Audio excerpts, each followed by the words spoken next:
からっ風は江戸の冬を告げる前触れ。秩父の山の方から吹いてくる激しい風がまるで悲鳴のような音を立てている。そんな風が吹き荒れたある朝のことで、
両国で見た軽業の真似をちょいとね。何言ってんだよ、物干し竿君。3本も。すいません、すぐ竹切ってきます。そんなことしてる場合じゃないの。神田旗子町の番所から差し紙ですぐ来てくれって。事件で。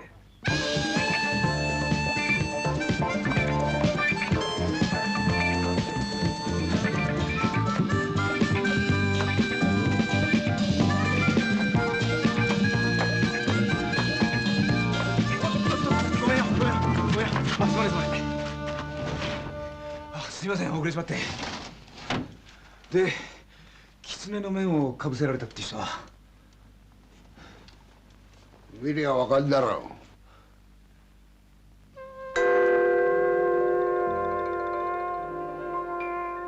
へえ、娘さんだったんで。サブ？ええ。てめえってやつはキザなやつだぜ。キザ？そうじゃねえか。偉そうにカッコつけてわざと一足遅れてきやがってよ。そりゃ違いますよ。何が違うんだ。一つ二つ星をあげたからってでけえ面するんじゃねえ。まだおめえはな左平次親分の代理だろ。すいません。娘の手と親が来てますが。ああ、ここへ閉じな。ホテル、お前よ無事だったろう。お父っつぁん。ダメ。ホテル、お前その目はどうしたんだ。お父っつぁん、見えない。あたい目が見えないよ。ホテル、一体どうしてお前目が見えなくなったんだ。おっちゃん、探偵とこの娘は前から目が悪かったんじゃねえのかい。いや、とんでもねえ。つい2、3日前まで娘は元気で働いていましたんで。親分、俺は何者かが娘を神隠しにしておいて目をつぶしたに違えねえと。なんだと？神隠しにして目をつぶした？これは一体どういうことなんだよ。それがさっぱり。一昨日の夕方お使いに出たら佐久間町あたりの堀端で何かにぶつかったと思ったらいきなり気が遠くなり、どこに連れてかれたのかさっぱり。それで気がついたら目の前が真っ暗で、いくら目を開けても何にも見えないので。気がついたら目が潰れていたってことか。サブ、これは事件じゃねえ。お狐様のたたりだ。狐様のたたり？おう。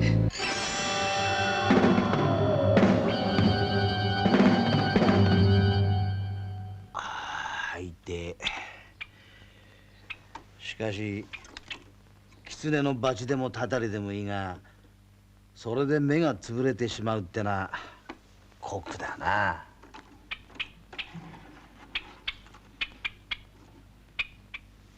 サブヤン、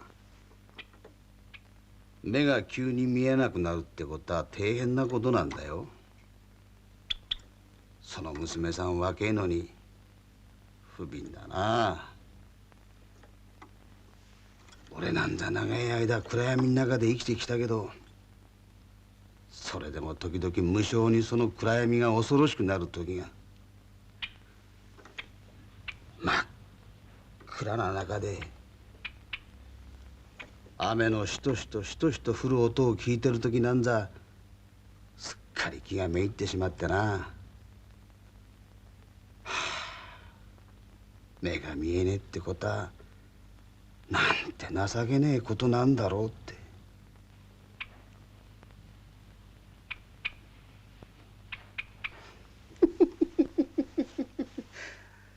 いや、どうかしてるな。風邪ひいてるせいかもな。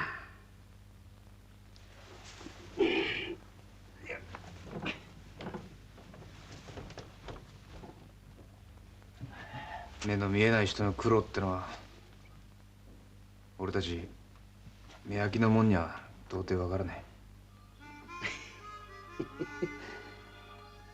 ありがとよ。さて、もうぼつぼつ5つ半だな。なんだい、今日将棋もやらねえでけんのかい。今の一案の話聞いてたらますますその狐野郎は許せねえ。どうしたって尻尾踏んづかまえてやる。ああ、そうかい。俺の勘じゃその狐野郎はきっとまたやらかすに違いねえ。一案もそう思うかい。じゃあ張り切って出かけることにする。寒いのに大変だな。気をつけなよ。一案こそ風邪ひいてるんだったら早く寝なよ。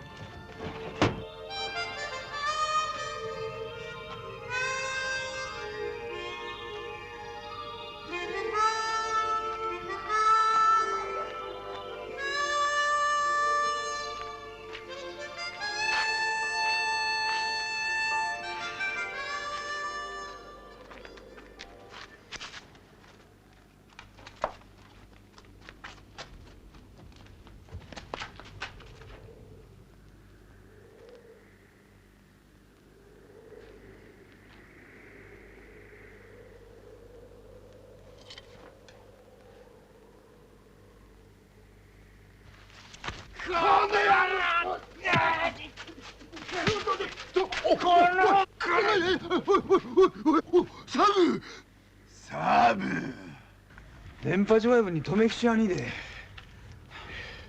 一体こんな刻限に何ですかその格好は。ちょいとな。ああ、分かった。たたりだ事件じゃねえって人を騙しといて。なるほど。抜け駆けの巧妙をね。バカい。そうじゃねえよ。いやしきもな、飛び不動の電波師様だ。何が悲しくっててめえみてえな若造を出し抜かなきゃならねえんだよ。ノートおめえ。へい、そうでしたな。お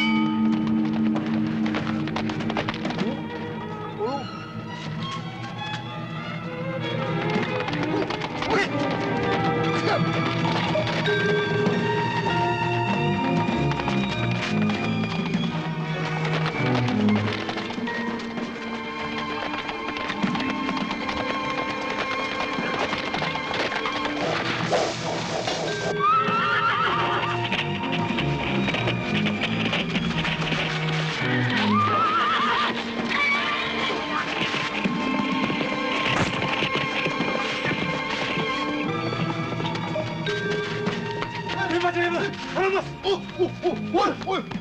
た？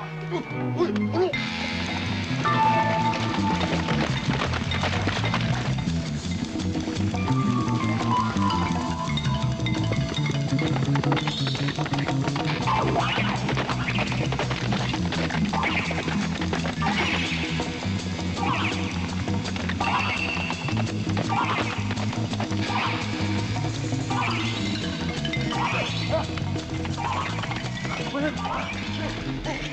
け行け。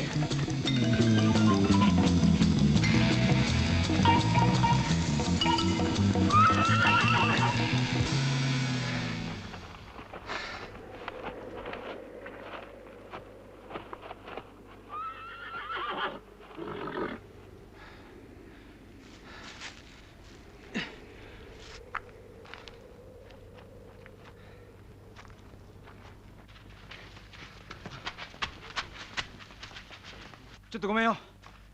今日のお狐様の被害者は？サブちゃん、その被害者ってのがね、私の知り合いだったのよ。お嬢さんの？こちらはうちのご近所にいらっしゃる喜助さんとそのおかみさんのおしんさん。その喜助さんが一昨日の夜突然いなくなったんで、おしんさんがひどく心配してたところなの。するとやはり神隠しになって。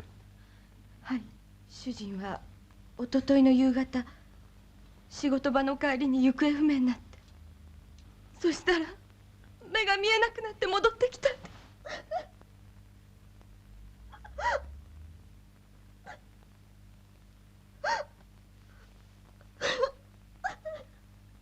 喜助さん、順序よく話してください。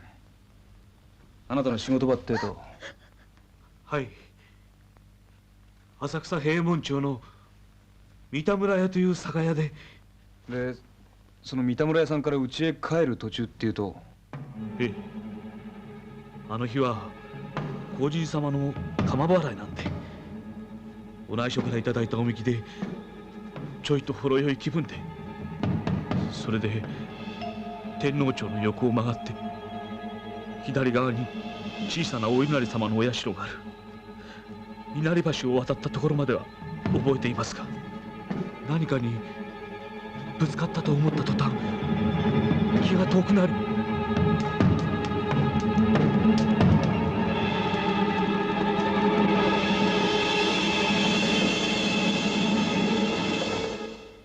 またお稲荷様か。で、それから？それからあとはさっぱり。ふと気がついたら目が見えなくなっていたのです。とおっしゃると？気がついたら目が焼けつくように熱くなり、しびれたようになって、いくら目を見張っても目の前が真っ暗になっていたのです。夢なら覚めてほしい。欲しい。欲しい。おめえの顔もう見ることができなくなっちまって。あんた欲しい。欲しい。この春国で婚礼あげたばっかりなんで、本当に気の毒。どこかにこの目を直してくれるところはないかしら。あの名車はどうかな？サブちゃん、どっかにいい名車さんを知ってるの？いや、まだ試合行ったことはねえが、評判のいい車で、確か馬頭龍眼か。その上長崎で通詞にオランダ医学を学んできた人だって。そのお医者さんはどこにいらっしゃるんで？確か谷中にある東学院とかいうお寺に住んでるとか。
先生いかがです？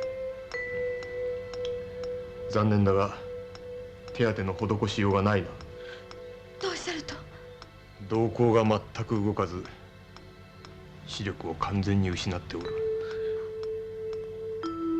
先生、失明の原因は一体どういうことなんですか？多分目に強い薬物のようなものを浴びたんだと思うが。強い薬物？誰がそんなことしたんだい？わからねえ。何にもわからねえ。だって誰かがあんたをどっかへ連れてそんな薬よ。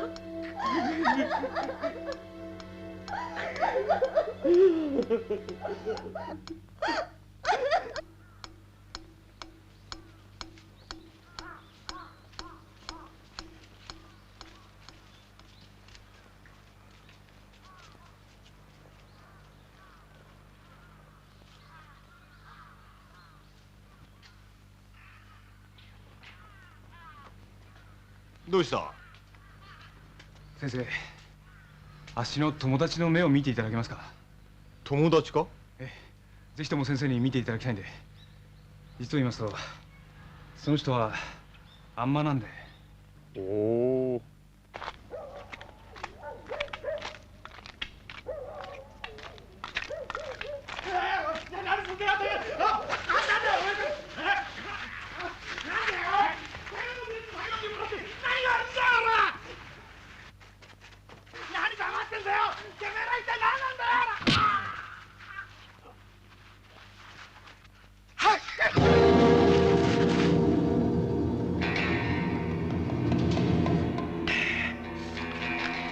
その男どこへ連れて行くつもりだい？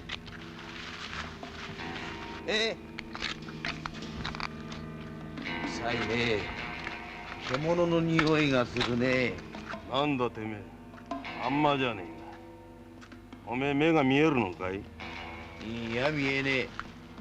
しかしあんたらが今何をやらかしたか手に取るようにわかるよ。気味の悪い野郎でな。あんまさんよ、どういう了見か知らねえが、目が不自由なのに余計なところへしゃしゃりでねえ方が身のためだぜ。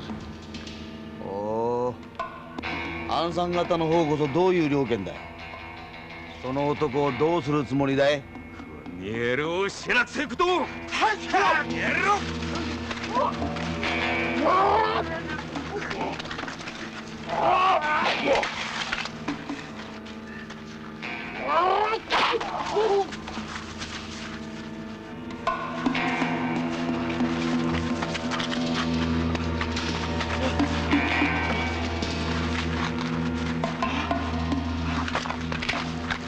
待て！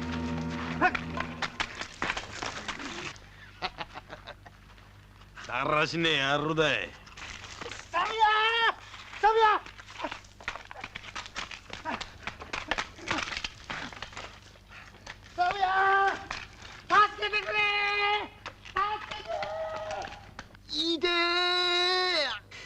お前さんも顔の割には優しくないね。はいよ。一案ともあろう人がとんだ深く取ったもんだ。ありがとうよ。風邪ひいてたんで耳栓してたらちょいと勘が狂っただけよ。そうか、一案は耳を塞がれたらおしまいか。いや、おしまいってことはねえがね。いやだってさ、今夜小伝馬町のイカゲ職人がまた一人神隠しにあったってのはきっとそれなんだよ。ああ、せめてそのかだわかしたやつの人相風体だけでも分かったらな。悪かったな、目が見えなくてよ。いや一案そういう意味で言ったんじゃねえよ。どんな意味でもいいやな。断っとくけどな、俺は奉行所ってとこがでっ嫌いなんだ。だからお上の仕事を手伝うなんて虫の走るようなことはこれっぽっちもしねえよ。分かったよ一案、そうへそ曲げるなよ。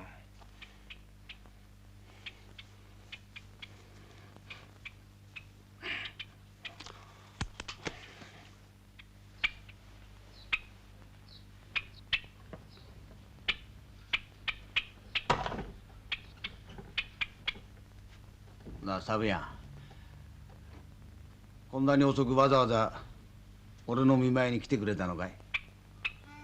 まあそれもあるんだけど、もう一つ話があってね。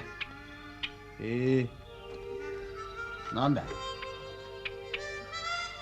実はいい名士見つけたんだ。長崎でオランダ医学学んだ先生でね、その先生に一案の目見てもらおうと思ってさ。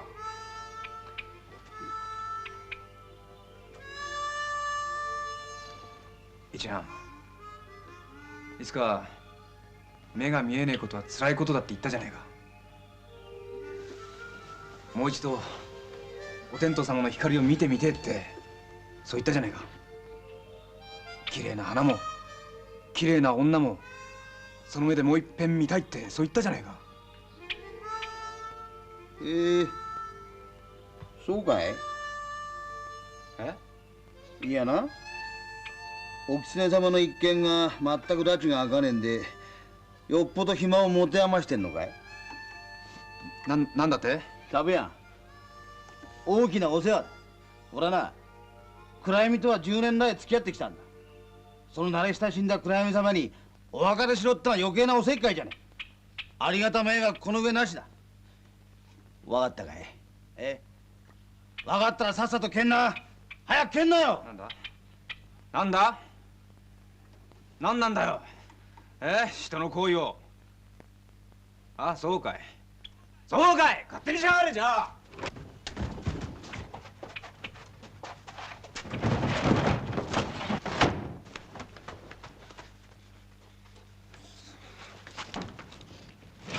あそうかい。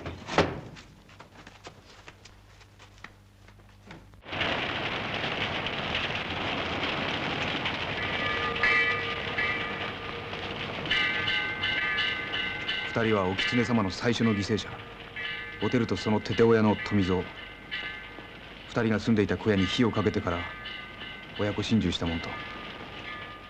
この親子は元は下野の百姓だったんですが、食えなくなって国を捨ててこの江戸へ。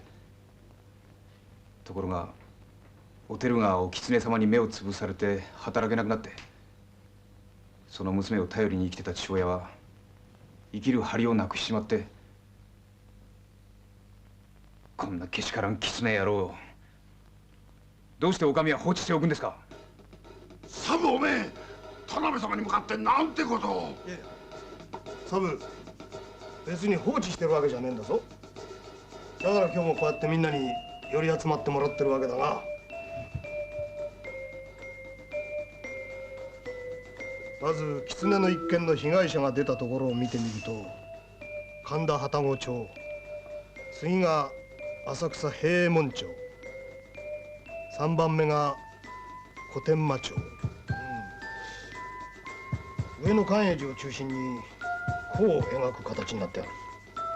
で使われた馬はご切手町稲荷と黒門町稲荷、円珠院の新芽といずれも夜陰密かに誰かによって引き出されたと新刊が。それも全て上野界隈だな。それから犯行に使われた白狐の面の出所を洗ったところ、五時稲荷で毎年初馬に売られてるお面で格別変わったところだ。そうかい。しかし一体何の目的でこんなことを。物取りでもねえし、門沸かしで金品をせしめる手合いでもねえ。とすると旦那、そう難しくお考えなさることもねえ。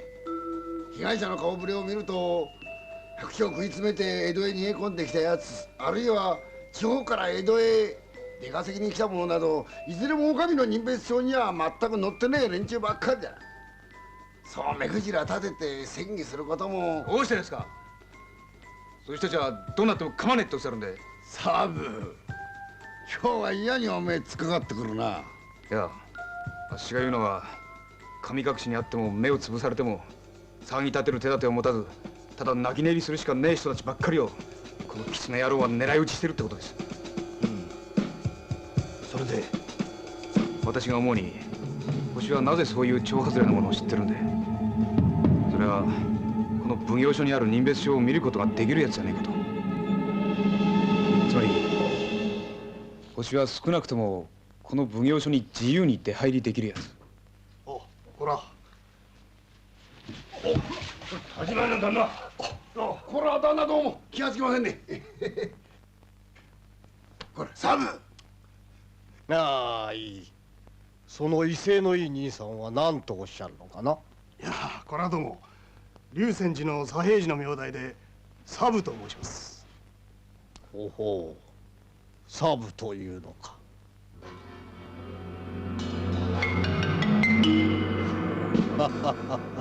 これはお邪魔いたしましたな。あの人え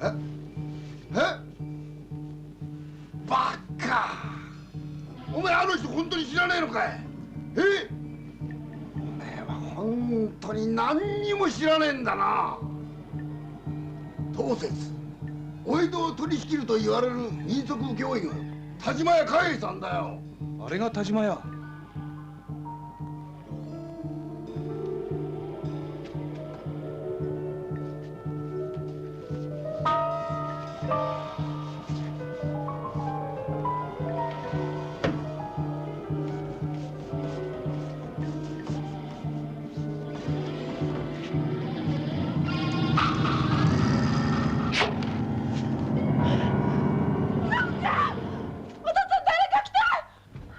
なんでこれはおめえ伏見稲荷のおさじゃんか。これは死への脅しで早くお狐様の一件から手引けって。ふざけやがって。おがっぴのうちにこんなもの貼りやがって。サブこの野郎とことんやっつけろ。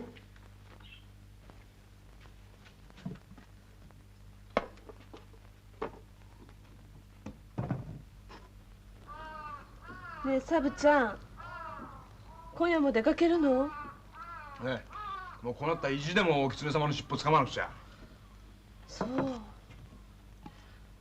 そういえばこの頃いちさん顔見せないけどどうかしたのかしら。はい。さあね、あんなやつの面なんか見たかねえや。また喧嘩したの？でもねサブちゃん、いざって時にいちさんがいないと困るでしょ。あんなやついなくたってね、お嬢さん心配ご無用ってもんで。お嬢さんっていつまで言ってんだい。サブもう緑って呼び捨てにすりゃいいじゃねえか。しかしもかかしもあるかよ。なんだ俺の目節穴だと思ってんのか。おめえらのことはちゃんとなお見通しだよ。お父っつぁん。親分、そうだな、来月の15日あたりがこらえかな。何がさ？何がっておめえらの婚礼のことよ。何をいちいちびっくりしてんだよ。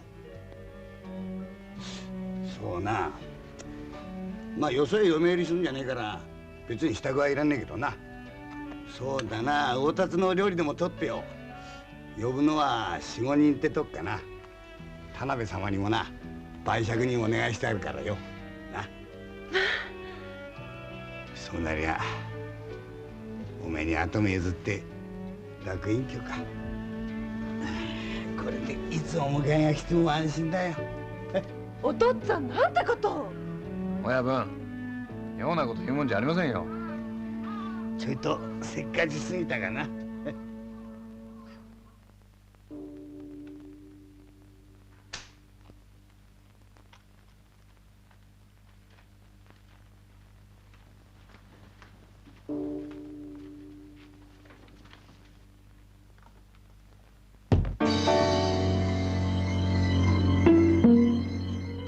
おい、お前らそこで何やってんだ。はあ、てめえらだな。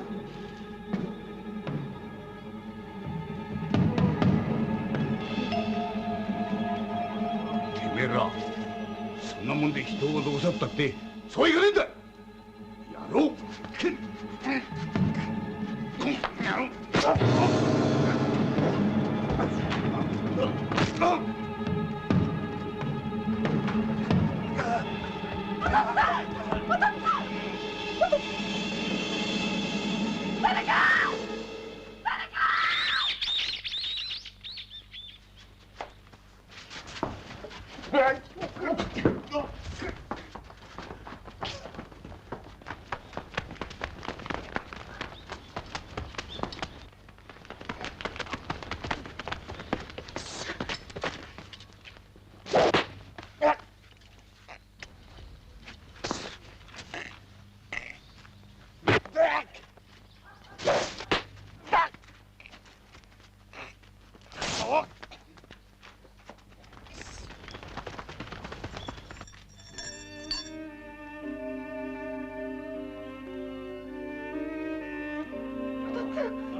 サブ、サブ、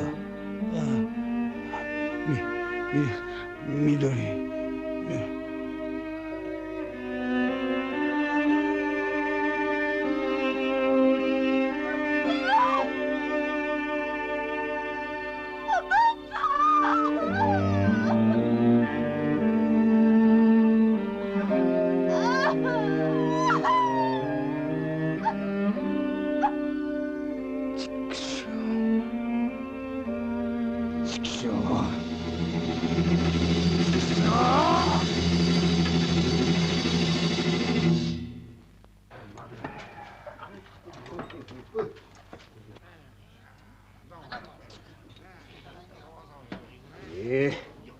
一心受動紳士って戒名ですかい。いかにも左平さんらしいじゃねえか。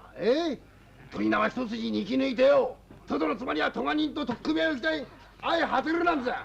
まったくおかっぴきの花、おかっぴきの鏡、むしろ本望だっ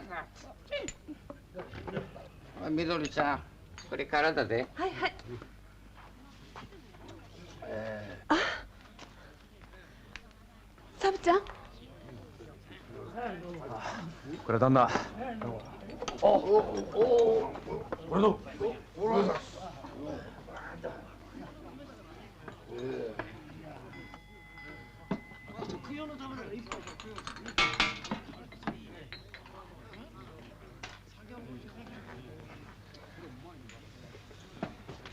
サブ、正式に親分の跡目を告げるように書類を出してきたぞ。それはどうも。しかし旦那、なんだかあっしが親分を殺す羽目になってしまったんじゃないかと。いや、そんなことはねえよ。しかしな、おめえがそう思うんだったらいち早く下手人をあげることだ。え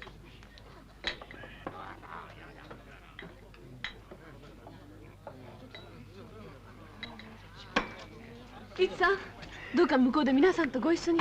サブちゃんもいますから。いえ、せっかくだがあっしはここで結構。それにね、どっかその辺にいる大バカモンとはもう一切口を聞かねえことにしてんだ。いつさん。いやね、みのりちゃん、面倒でもね、その大バカモンに一言こう言ってくんねえかな。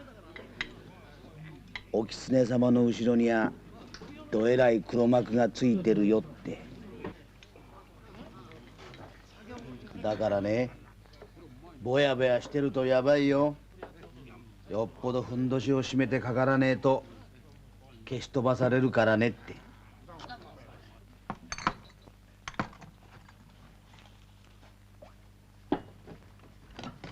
お嬢さん、もう遅いからお休みになったら。明日もお弔いで大変だ。少しでも寝ておかないと。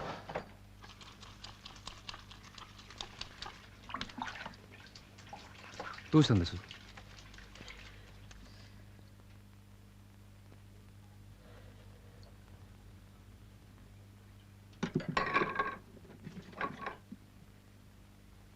お嬢さん。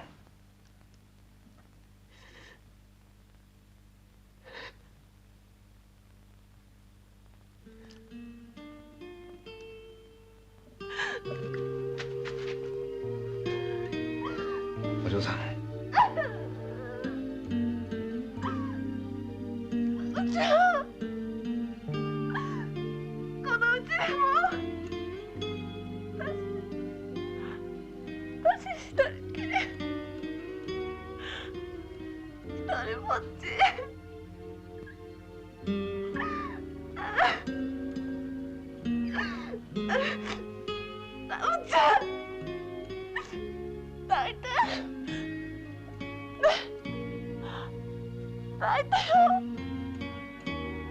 お嬢さん。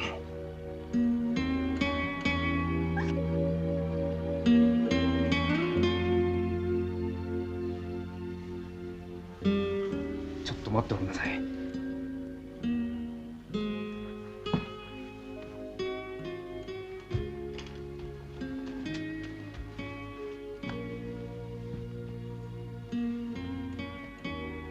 お嬢さん、聞いておくんなさい。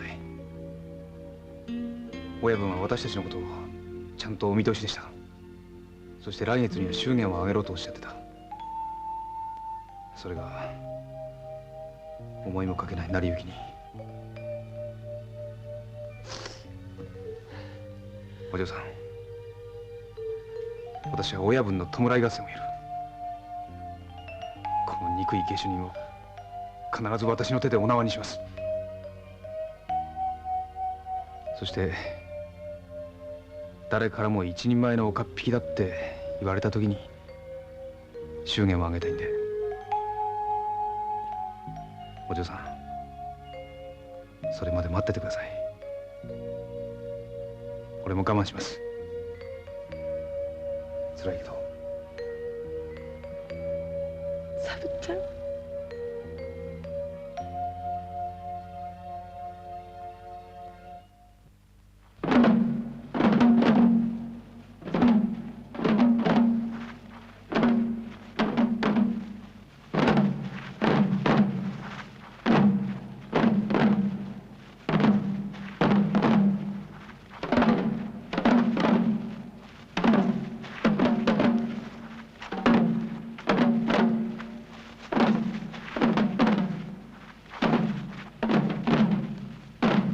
田島屋貨幣、信州小布施財の水飲白鳥の小せがれ。それが江戸へ出てきてでっち奉公から身を起こし今太閤と呼ばれるほどの出世。幕閣の養老に惜しみなく金をばらまき、今や江戸市中を取り締まると言われた総元締め。じゃあ食べましたよ。何かご用で？ええ、別に。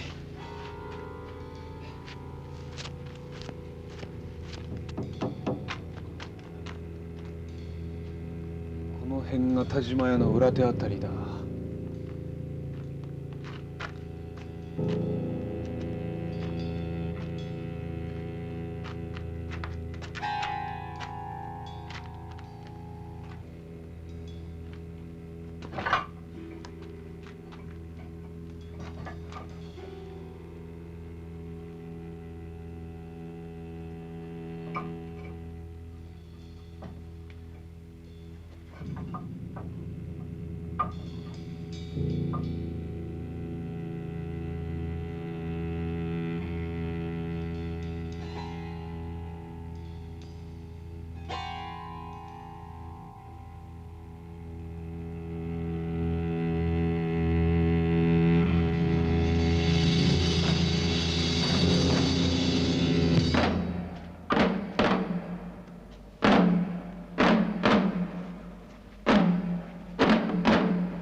何者だ。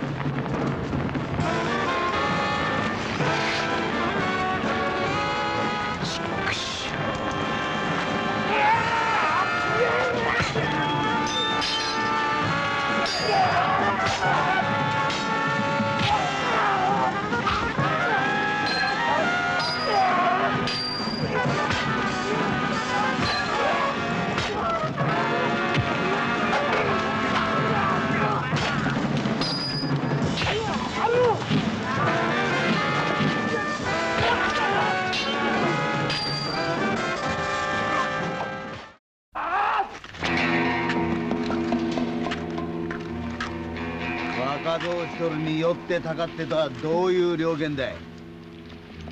これがお狐様のしきたりかい。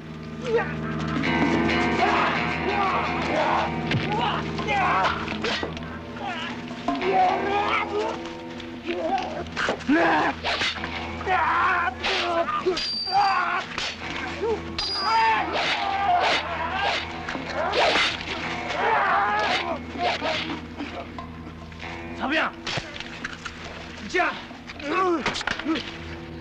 サブヤン。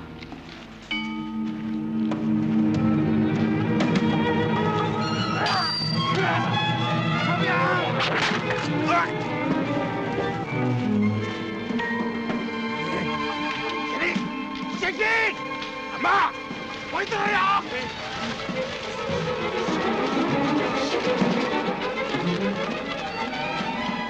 じゃあ、ありがとうよ。何を言ってやんで。怪我はなかったかい。おかげでな。サブヤン、おめえに見せるために目を割ったが、その下の面はっきり見たかい。ああ、見た。あれは下屋の地回り。川波の貞吉とその子分どもだ。そうか。じゃあ俺が耳が痛くて逃げ出した時もあの川波のやつらに違えねえ。ああ、そして親分を手にかけたのもあいつらの仕業だ。しかし敵は川波だけじゃねえ。だからその後ろにはどえらい黒幕がついてると言ったんだ。あれだけの殺し屋を繰り出せて辻籠も時代に使えるとなると、お江戸広しといえどもざらにはいねえ怪物だぜ。田島や貨幣か。おいサビアン、いい勘してるじゃねえか。しかしあの怪物パクるのは容易じゃねえ。川波を踏んづかまえたぐらいじゃとても降参しねえぜ。ふんどしを締めてかからねえと消し飛ばされるんだろ。聞いてねえふりしてちゃんと聞いてやる。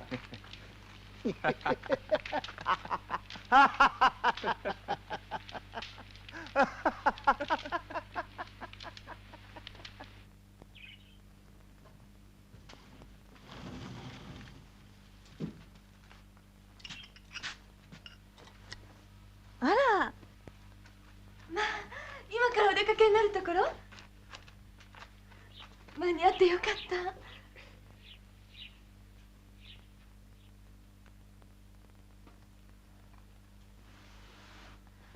おかげさまでうちの人も気持ちを落ち着けて針や編を習いに下屋のご切手帳まで毎日通っております。そりゃよかったわね。実は今日やってきたのはサブさんにぜひお耳に入れたいことが、うちの人が探索の手がかりになりそうなことを思い出してくれましたんで。手がかりになること？はい。この前門沸かされた時何も物覚えがないと申しましたが、一つ思い出しました。花の匂いです。花の匂い？はい。それも私たちの国信州上田の花の匂いで。それがね、この人は針とあんまのお稽古に通う途中の道で突然立ち止まって、この花の匂い、この場所だって。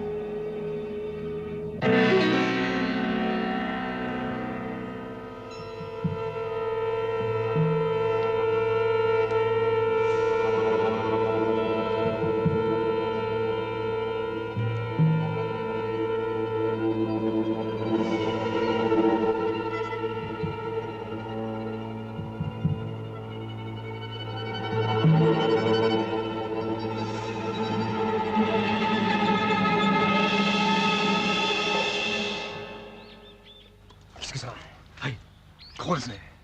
確かにここですね。間違いありません。この匂いです。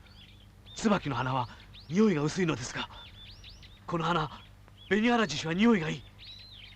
江戸ではめったにありませんが、信州上田ではおなじみの花です。わかりました。間違いない。喜助さんはこの塀の向こう、この屋敷の中に連れ込まれたんで。サブちゃん、そするとこのお屋敷の主が下手に？ああ、そいつの名は田島屋嘉平。何？お前容易ならぬこと言うが、それは確かなことだろうな。ええ。まずこれをご覧ください。これは左平次親分を殺害したやつの袖で、これは三留島というめったにない島だそうで、調べましたら去年田島屋が根津権現のご祭礼の際に自分の身内だけに特別扱いで染めさせたもんだそうで。おお。つまり田島屋とつるんでるのは川波の貞吉一味。こいつの仕業だって裏がこれではっきり。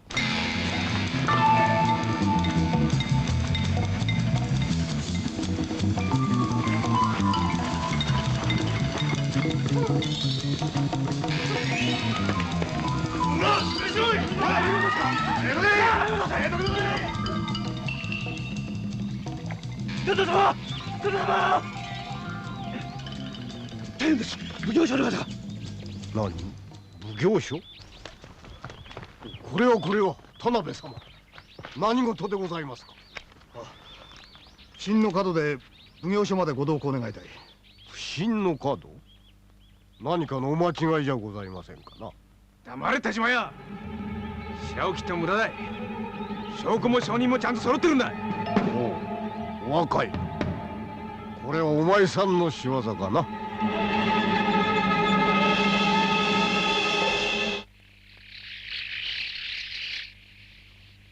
いちゃんおはよう。あれ？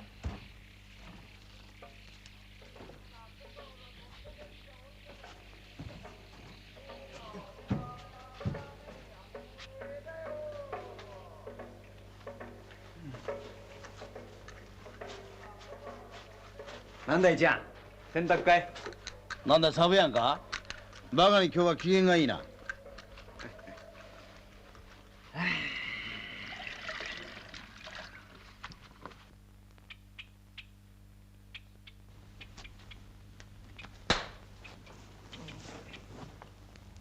いちゃん、おかげさまでようやく一件落着した。ありがとう。そうかい。それじゃ田島屋のやつは恐れ入りましたとすっかり白状。いや、それはまだなんだけど、毎日責め立ててるからもうこの辺で尻尾出すだろうよ。そうかい。で今日またなんだい？いや、今日はね、天気もいいし風もないしで、まあこの前のね。なんだよこの前のって。オランダ医学の名医者のことだよ。なあ一や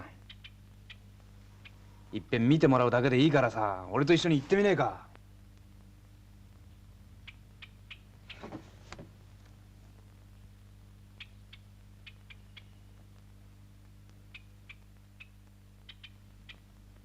ねえ一やん。でサブやん、お茶でも飲んで。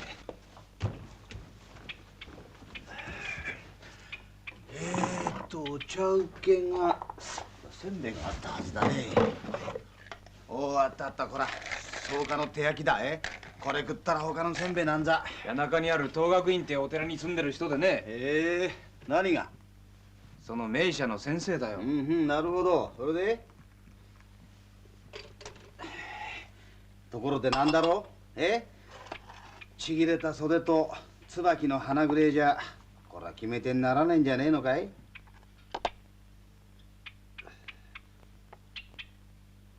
あの怪物、それぐらいのことじゃへとも思わねえ。なんだって？あいつはね、4、5年前だが一度お知らせに据えられたが、証人に銭をつかまして買収し、スルッと逃げたすごいやつだ。一やん、じゃあ俺があいつをパクるのが早すぎたってのかい？まあな。もうちっと待って動かぬ証拠ってやつを見つけてからの方がよかったんじゃねえかな。そうかい。一やん、俺の手柄にケチをつけてえのかい？いや、そういうわけじゃねえよ。だってそうじゃねえか。さっきから人の話あぐらかして、その上に闇たらたらでよ。そうかい。いいか、今日はな天気もいいし菊も咲いてるし、だから俺は一庵の目が見えたら、もしも一庵の目が見えたらどんなに気分がいいだろうって俺は無性にそう思ったんだよ。そうかい。もう知ったこっちゃねえよ。待ちなさいやん。ちょっと待ってくれ。サブヤン、すまねえ。そこまで気を使ってくれてるってのに俺が悪かった。さあ座ってくれ。座ってな。サブヤン、ありていに白状するとな、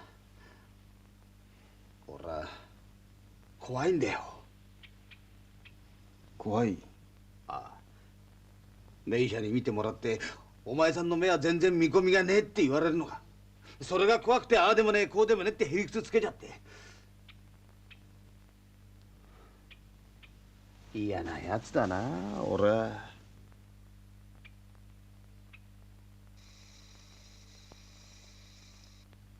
この前も言ったけど、俺は長い間この暗闇の中で暮らしてる。それがさ、いきなり明るいとこにおっぽり出されたら迷子みてえに途方に暮れるかも。じゃあ迷子になったら俺がついてるよ。なるほど、ちげえねえな。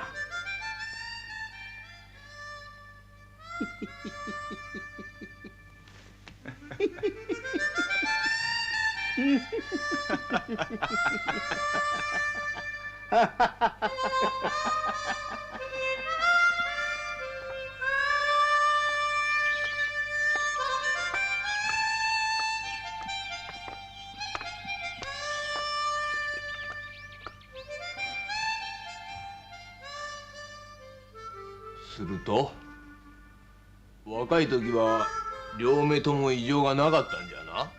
ええ、20歳前までは。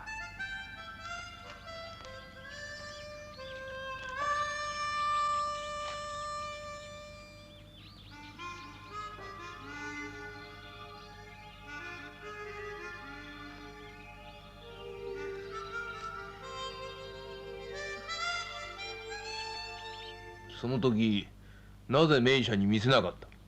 ええ、銭がなかったんでお恥ずかしい話ですが、惚れた女のために食うものも食わねえでしゃかりきになって働いてたもんですから。うん、随分苦労したんだな。先生、ダメでしょうね。なんせこの刀でスパッとやられたんですから。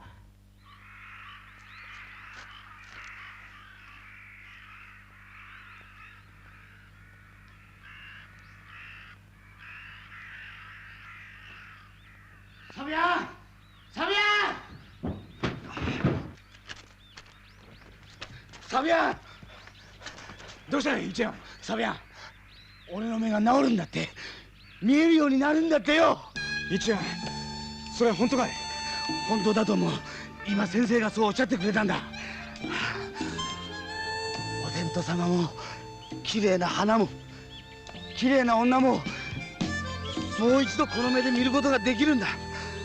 はあ、なんてこった、なんてこった。サブヤン、一庵、よかったな。ありがとう、ありがとうよ。しかし一庵、どうすれば見えるようになるんだい？それがな、何でも手術っていうやつをやるんだと。手術？松之市さんの目は白底火という病気でな、目の中に白い膜のような陰りがある。その陰りを手術で取り除けば必ず目は見えるようになる。先生、その手術っていうのは一体どういうことするんだい？まあそれは決して心配いらん。患者が眠っている間に手術は終わる。それができる新しい薬を使う。新しい薬？うん、目だけに効く麻沸薬でな、瞳孔を固定させて手術がやりやすい。へえ、瞳を固定させるんで。うん、三動薬と申してな。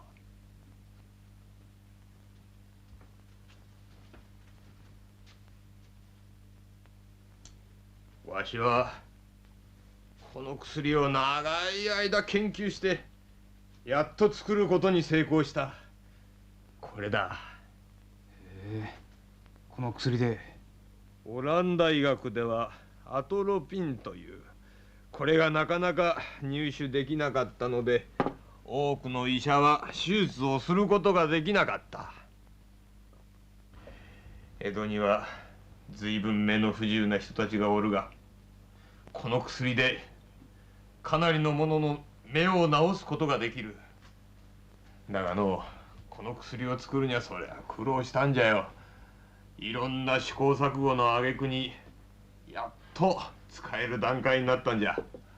松之市とやら、あんたがこの三動薬の最初の記念すべき患者じゃ。先生、その試行錯誤っておっしゃいますと、何べんも人の体で試したっていうことですか？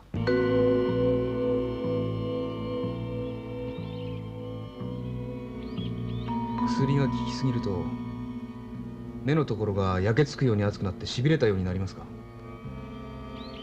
お前そのようなことをどこから聞いてきた？いえ、いや別にただ当てずっぽうで言っただけで。しかし医者でもない者がどうしてそのようなことを聞く？ただ物好きなもんで。ところでついでにもう一つ、試しがもし失敗したらどうなります？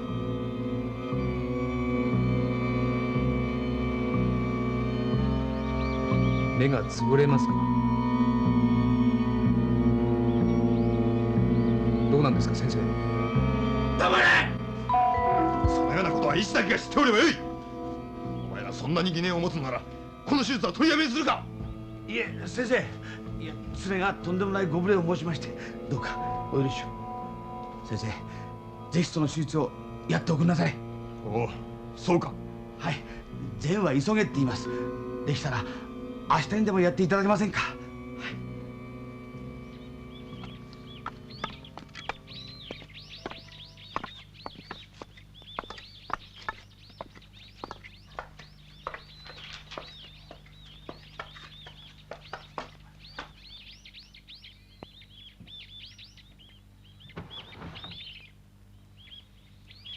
田島屋さん。それにしても驚いたね。あの二人が先生のところの患者だったとはね。あの若いのは岡っ引き、あんまはその方ばい。あの二人が私を咎人として訴えたのだ。どうやらあの二人、私と先生との関係を嗅ぎつけたらしいな。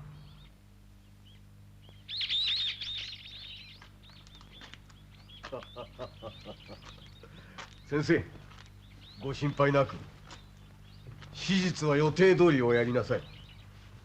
私はその結果を楽しみにしてますよ。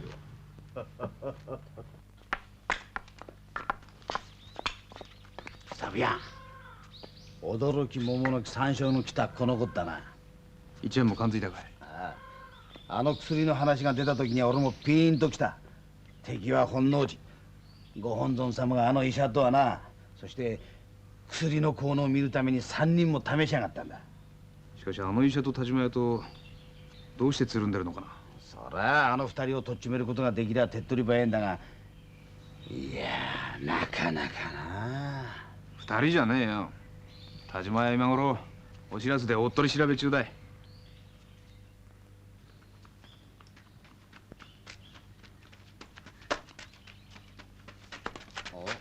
緑ちゃんかい？サブちゃん、大変よ。どうしたんですかお嬢さん？田島屋が証拠不十分で釈放されたの。なんだって？それだけじゃないの。罪のないものを召し取った角で吟味与力の川久保様、同心田辺様は強いお叱りを受けられたとか。それでうちは即刻実態を返上しろって。何？ちくしょう。すべて田島屋の仕業だ。サ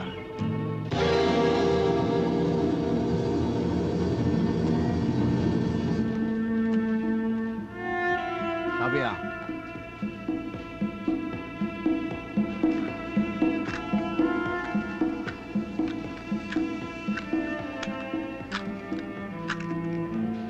十手返したのかい？ああ。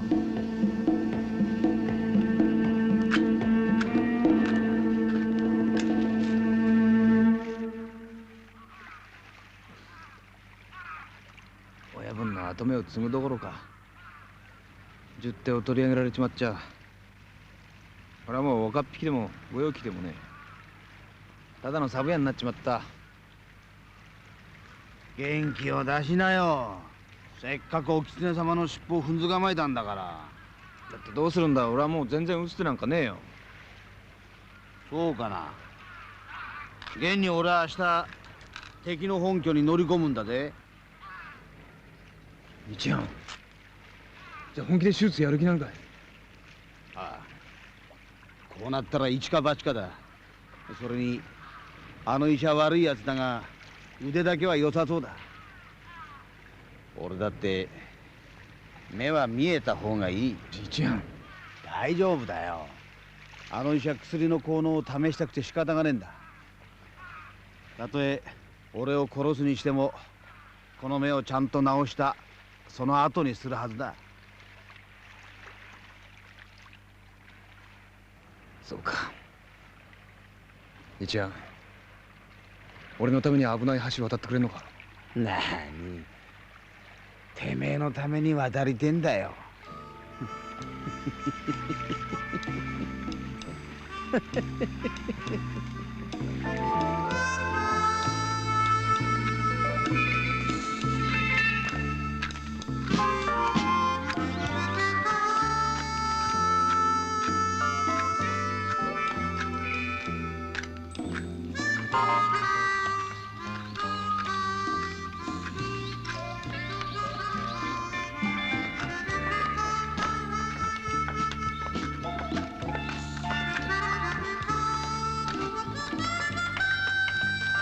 それじゃあ私支度を。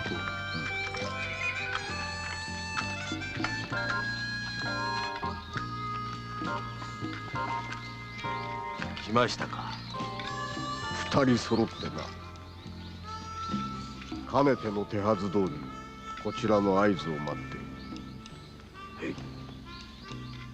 仕留めるのはサブ一人だがあいつ若いがなかなか手強いぞ。何抜かりはありません。今日こそサブの息の根を。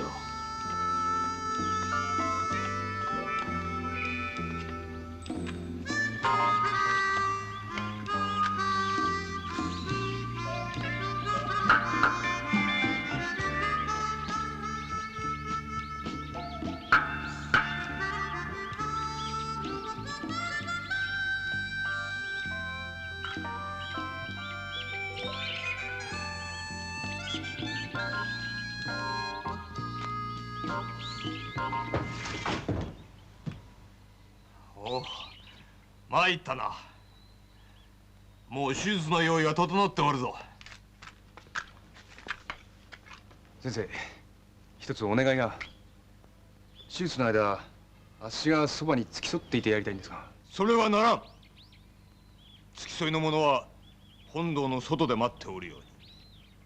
手術が終わるまで断じて中に入ってはならん。ついでに両名に申しつけておく。この手術が終わると目に光が入らんように包帯で厳重に覆っておく。この包帯を今日から7日間断じて取ってはあいならん。もし取れば永久に治療の効かぬ目になってしまう。この点肝に銘じて忘れてはあいならん。よいな。はい。では松の市参ろうか。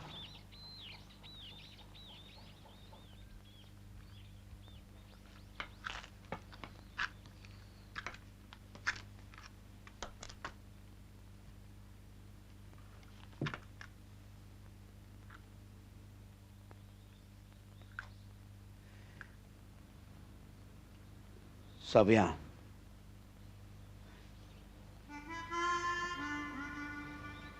じゃん。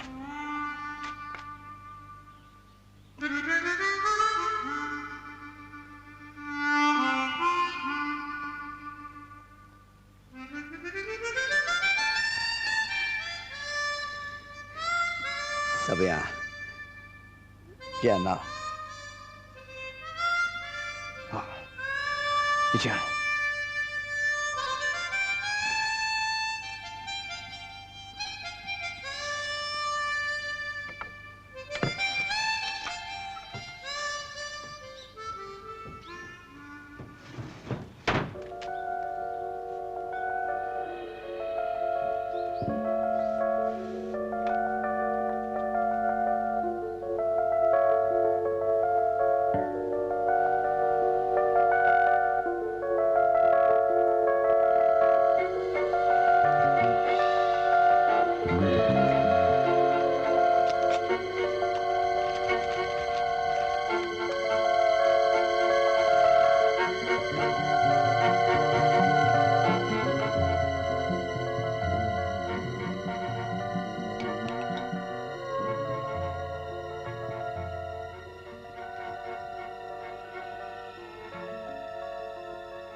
心配はいらん。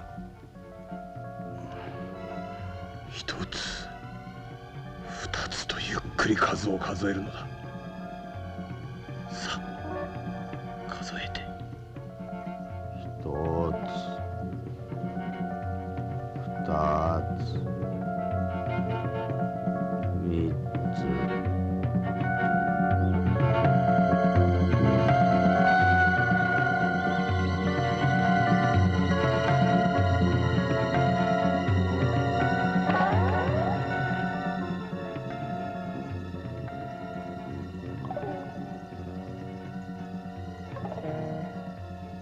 サブヤン。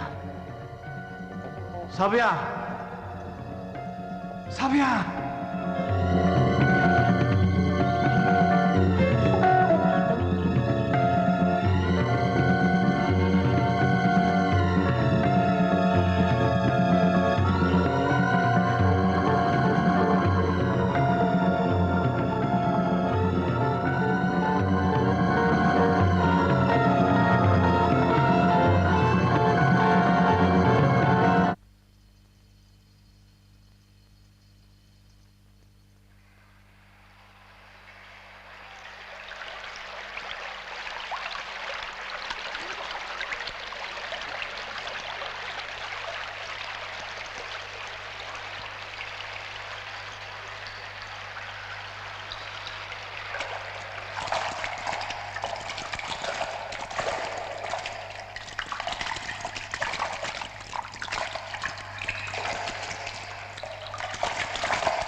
大丈夫だよ。あの医者薬の効能を試したくて仕方がねえんだ。俺を殺すにしてもこの目をちゃんと治したその後にするはずだ。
手術はどうなったんだ？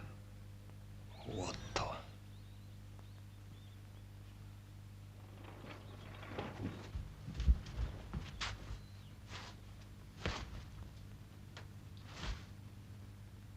一庵、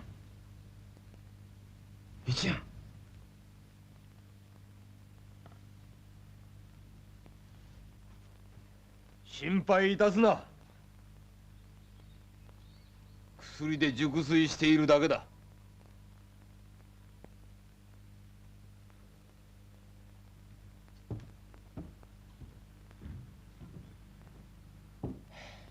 手術はうまくいった。わしの賛同役は予想外の効き目でな。先にも言ったように7日間は決して包帯を取ってはならん。7日経って包帯を取れば両眼ともはっきり視力を回復しているだろう。先生、本当にありがとうございました。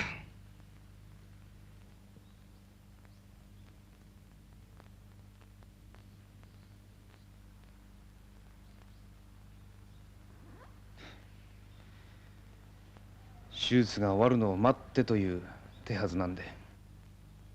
なんじゃと？いや、こっちのことで。ところで先生に伺いますが、先生の薬、いや先生の医術は人を助けることなんで。妙なことを申すやつじゃの。現にお前の友人も間もなく目が見えるようになるはずと。そのために他の人の目を失明させてもでさ。いえ、先生の研究のための熱心さはわかるが、そのために3人もの犠牲者がね。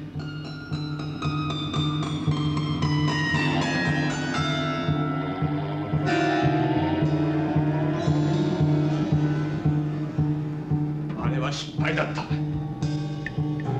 不覚にも薬の調合を誤り、予想以上に薬が強すぎたためにしくじってしまった。しかしその償いは必ずする。この賛同薬が完成したからには、これからは多くの人の目を救うことができる。償い？先生、ごまかしちゃいけねえよ。それじゃあな、あんたの薬の実験にされた3人の人たちはどういう人たちなんだい？あの人たちはどういう手立てで田島屋の蔵の中に連れ込まれたのか、先生それ全部知っててほっかむりしてよ。俺はそういうのは胸がムカつくんだよ。さあ先生、正直に言いなよ。まず田島屋との関係は？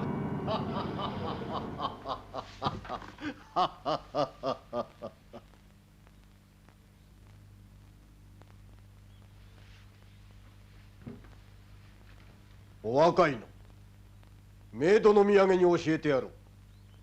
中島先生とわしとの関係は友情だ。お前とあんまのようにな。なんだと？以前わしはひどい目の病で失明寸前になるのをこの先生に助けてもらった。それでわしはその恩義に報いてるわけよ。何を言ってやがるんだ。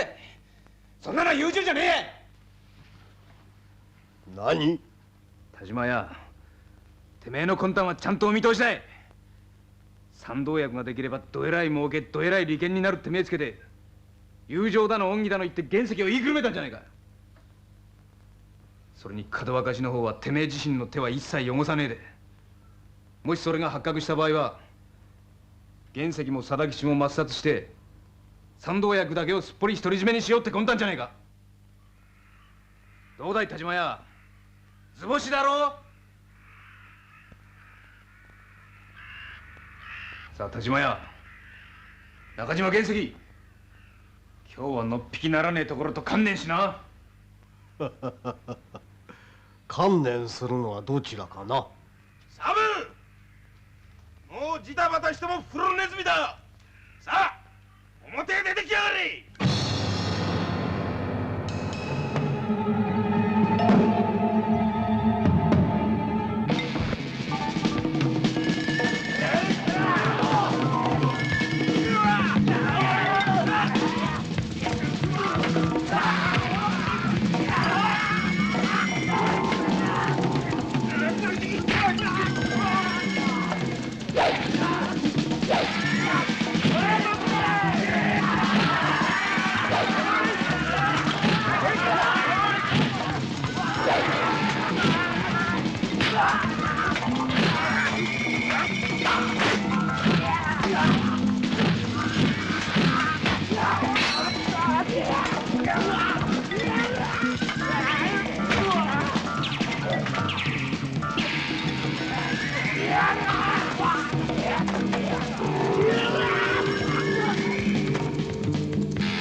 サブヤン、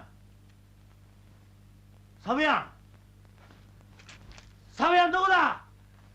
サブヤン！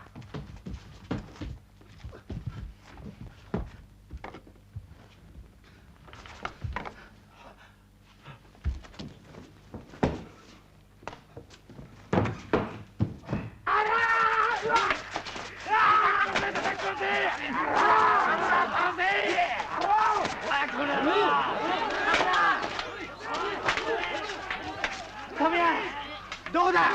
どこだ？いかん！あんた大事な患者だ。中へ入ってください。道下、道下。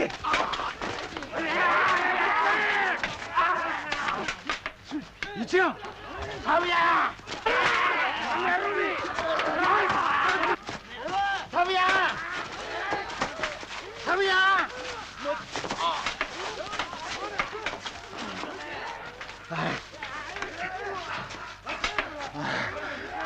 いつかん時と同じだ。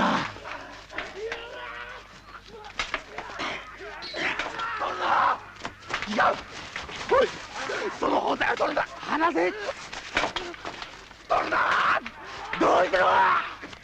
どうしてろ。やめろ、一蘭。やめろ。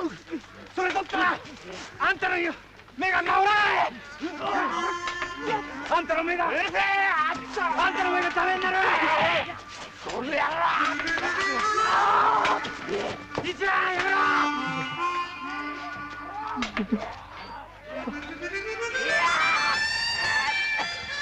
一蘭やめろ！やめろ！やめろ！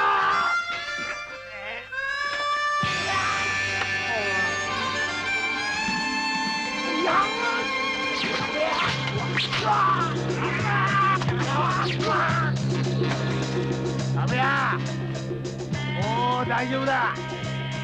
俺に任せとけ。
川波の貞吉、おとなしくしろよ。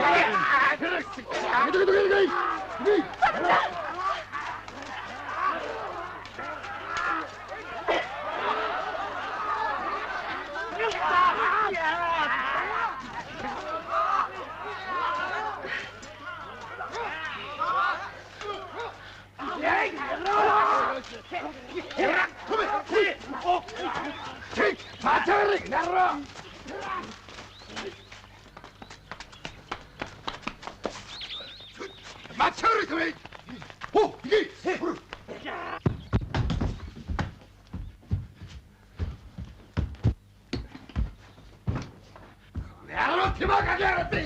これを締めるしろ。何しよってんだってめ。これだ。おい。おいだ。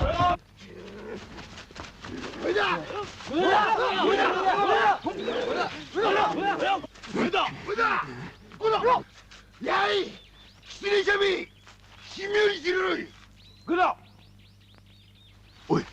その薬渡せ。渡せ。渡さん。この薬は誰にも渡さん。こ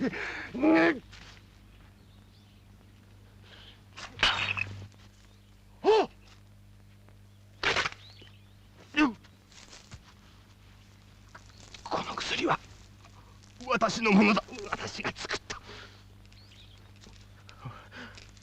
私と一緒に死んでいく。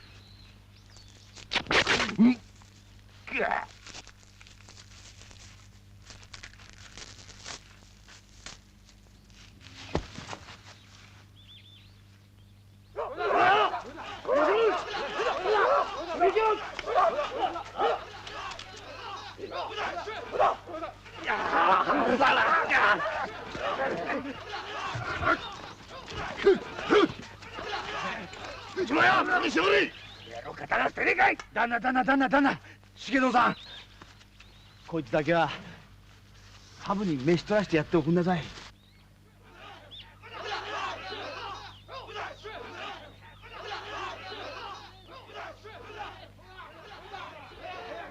そうであったな。サブ、親分の敵取ってんな。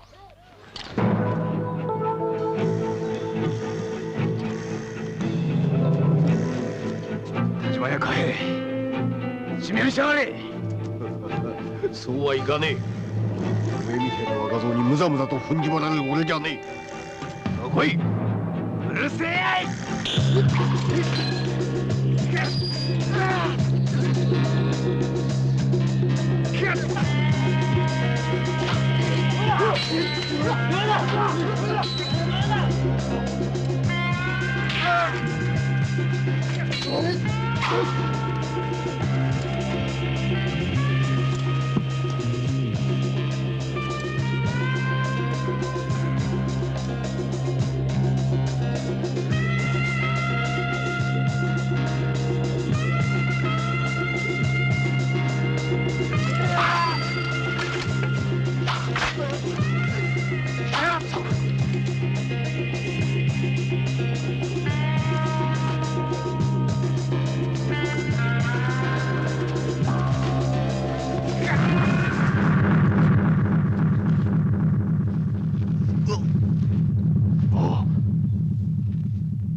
やった。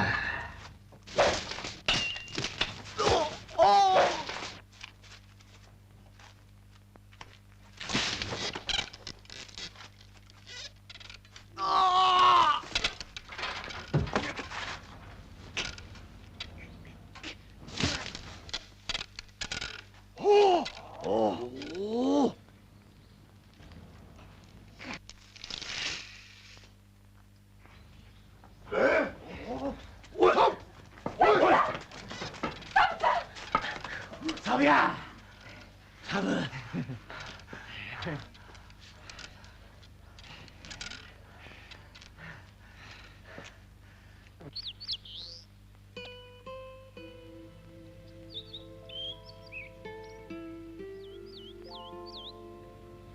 あれだけ降ったのに跡形もなく消えちゃって、やっぱり初雪だな。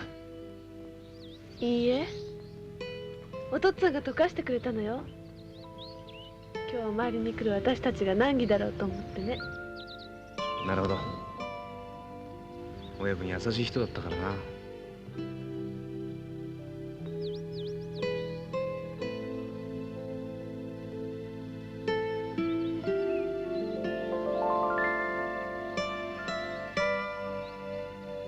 お父っつぁん知ってる？サブちゃんがね、お父っつぁんの仇討ちをしてくれたのよ。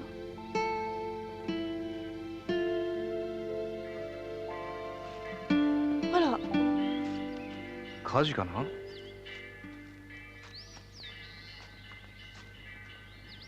だいぶ大きいようだな。サブや、どこだと思う？車坂町にある田島屋の屋敷さ。田島屋？ああ、屋敷の裏手にあるお稲荷様のお灯明が倒れたんだってよ。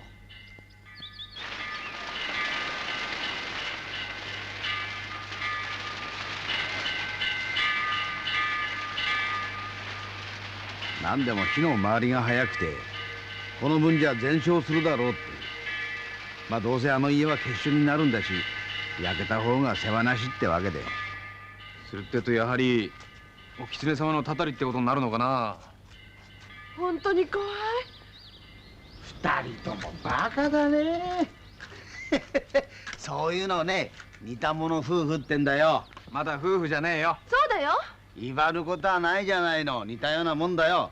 それそれ、こっちがいよいよ待ちに待った婚礼だ。その日取りはいつですかよ、お二人さん。うるせえよ。知らないよ。威張ることはないっつってんじゃないの。やることやってるくせに。そうでしょ。もう。おい、いっつぁん。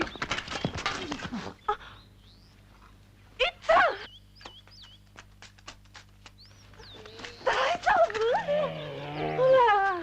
大丈夫ですよ。真っ黒。みどりちゃん、あのね、